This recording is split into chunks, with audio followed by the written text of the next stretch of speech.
13 मार्च 2017 भारत में होली का माहौल।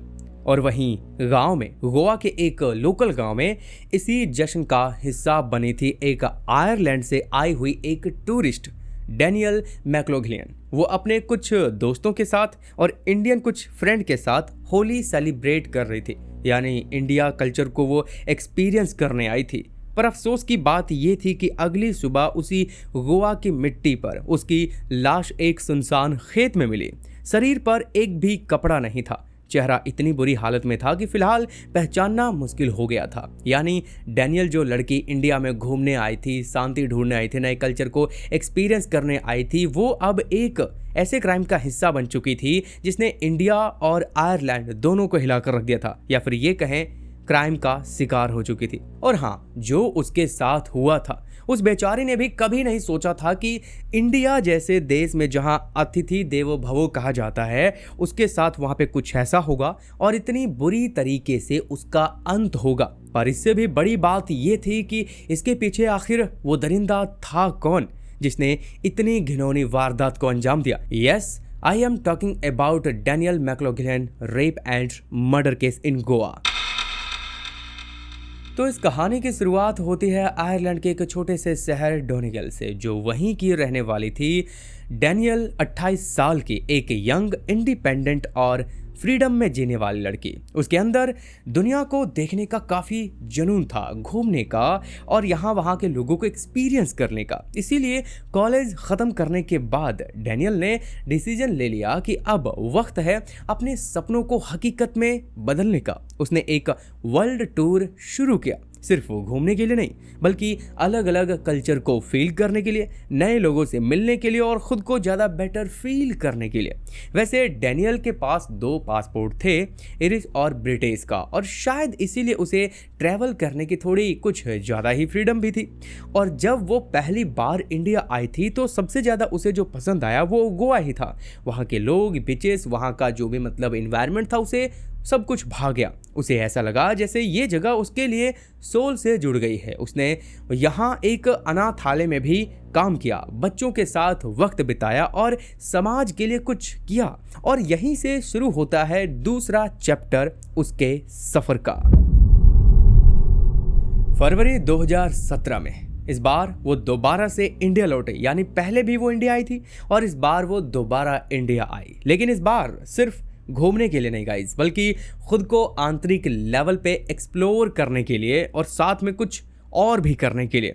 इस बार उसका मेन फोकस था गोवा में ही कुछ वक्त रुक करके योगा सीखना, इवेंचुअली एक योगा टीचर बनना, क्योंकि उसे लगता था कि योगा सिर्फ बॉडी को ही नहीं बल्कि दिमाग और आत्मा को भी हील करता है। और शायद यही पेस उसे बहुत ही अच्छा लगा, और जिसके लिए वो साउथ गोवा के कनान कोना इलाके में एक बीच हट में रहने लगी, यानी कि जो बीचेस में हट वगैरह होता है ना, उस टाइप के वहाँ पे वो रहने लगी थी, जहाँ ऑस्ट्रेलिया से आई उसकी एक दोस्त भी साथ में थी। दोनों अक्सर घूमने जाती, चिलिंग करती और एक सिंपल पीसफुल लाइफ जी रही थी। सब कुछ बिल्कुल नेचुरल ही चल रहा था, वो दोनों खुश थी और अपनी जिंदगी अच्छे से जी रही थी।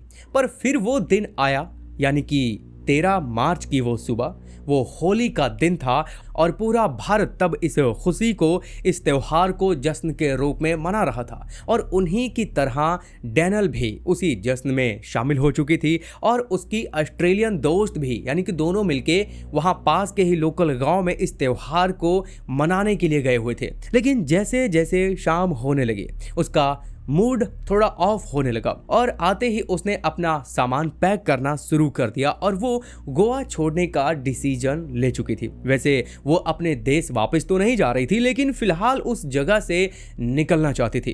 पर क्यों? क्योंकि ना कोई बड़ा किसी से झगड़ा हुआ, ना कोई एक्सीडेंट और ना ही फिर किसी के साथ ऐसा कुछ विवाद। सब कुछ नॉर्मल ही तो चल रहा था, लेकिन उसके अंदर कुछ डिस्टर्बिंग चल रहा था जो कि किसी को शायद अभी तक पता नहीं चला था। और फिर आई वो अगली सुबह। एक लोकल आदमी जो कि सुबह सुबह अपने मवेशी लेकर खेत की तरफ निकला था, वो अचानक रुक गया। उसके सामने जो नज़ारा था वो किसी डरावने ख्वाब से कम नहीं था। कुछ देर के लिए तो वो आदमी बिल्कुल ठिठक गया और वहीं सहम गया, और फिर जल्दी से उसने केनान कोना पुलिस स्टेशन में तुरंत कॉल किया और कुछ ही देरी में पुलिस मौके पर वहां पर पहुंच गई और इस केस की जांच शुरू हो गई। पुलिस ने पहले जल्दी से डैनियल की उस बुरी हालत में पड़ी लाश को पोस्टमार्टम के लिए पहुंचाया और उस जगह पे सबूत ढूंढने लगे, लेकिन वहां कुछ खास सबूत नहीं मिले क्योंकि अपराधी ने बड़े ही शातिर चतुराई से पहले से ही सब कुछ हटा दिया था। और जब डैनियल की पोस्टमार्टम की रिपोर्ट आई तो जिसमें साफ साफ लिखा था कि उसके दिमाग के कई हिस्सों में गहरी चोट लगी तो थी, जिससे भले ही उसकी मौत भी नहीं हो सकती थी, पर उसके बाद किसी ने जानबूझकर उसका गला दबा के उसे मौत के घाट उतारा था। और इससे भी डरावनी बात यह कि उससे पहले उसका अननेचुरल तरीके से, बुरी तरीके से रेप किया गया था और उसके बाद उसे जान से मारा गया था। फिर पुलिस ने वहां आसपास रहने वाले लोगों से पूछताछ की, तब कई लोगों ने एक ही शख्स का नाम लिया, विकट भगत, जो कि लाश मिलने के एक दिन पहले तक मतलब होली के समय डैनियल के साथ वो देखा गया था। विकट भगत की अगर हम बात करें तो ये उसी जगह का रहने वाला था जहां से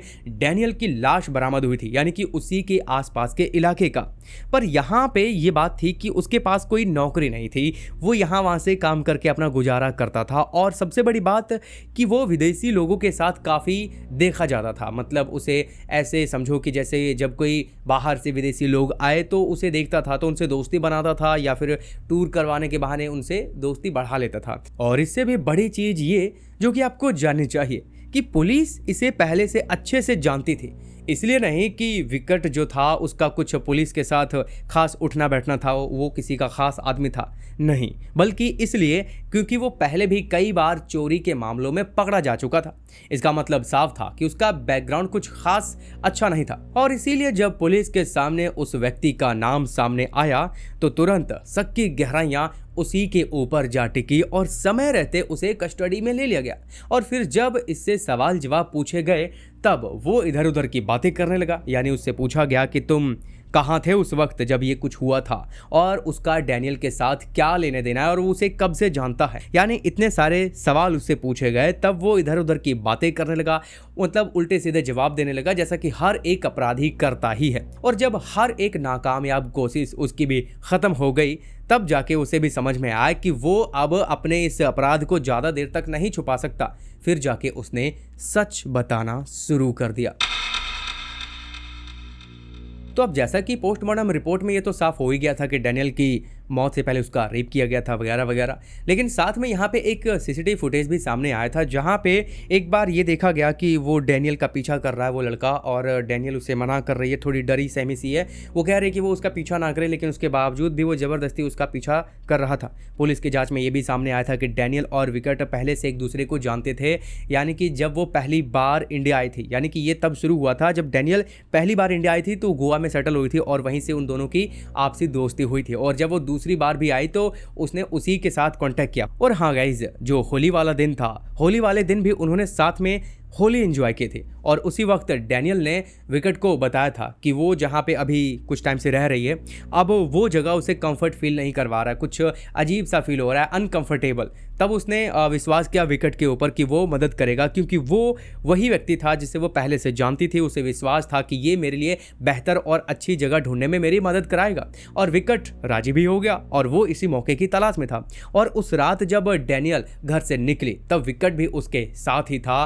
फिर वो आगे बढ़े, वो निकले एक नए घर की तलाश में, पर विकट चालाकी से उसे एक सुनसान और खाली पड़े खेतों की तरफ लेकर चला गया जहां दूर दूर तक भी कोई नहीं था। और अगर डैनियल वहां पे चिल्लाती भी तो गाइज कोई भी उसकी आवाज नहीं सुन पाता क्योंकि जगह ही कुछ ऐसी उसे लेकर गया था। अब देखो कोई फॉरेन से आता है तो उसे कुछ पता नहीं होता और बेचारी किसी पे अगर वो भरोसा कर लेती है तो उसे लगता है कि नहीं ये कहीं भी लेकर जा रहा है तो सेफ जगह है, बट उस बेचारी को क्या ही पता था। और जैसे वो सुनसान जगह पे ले गया तो अपने हथकंडे आजमाने लगा और वो बेचारी चीखी चिल्लाई भी तो कौन ही सुन पाता। और फिर उसके साथ वही गंदा काम किया, फिर मार पिटाई हुई और उसी मार पिटाई के दौरान उसके शरीर पे जख्म आए और अंत में उसका गला घोट के जान ले ली उसने। पर अभी भी उसे लगा कि अगर वो कपड़ा वगैरह सारी चीज़ें वहाँ पे छोड़ देता है तो वो सारे सबूत उसे पकड़वाने में काफ़ी मदद करेंगे। इसीलिए उसने वहाँ डैनियल का जो भी सामान वगैरह पड़ा था उसे ठिकाने लगाया, उसके कपड़े तक उतार दिए, एक एक टुकड़ा हटा लिया और उसका फ़ोन बैग सब कुछ वहाँ से उड़ा ले गया। पर आखिर में सच बाहर आना ही होता है और बाहर आ ही गया।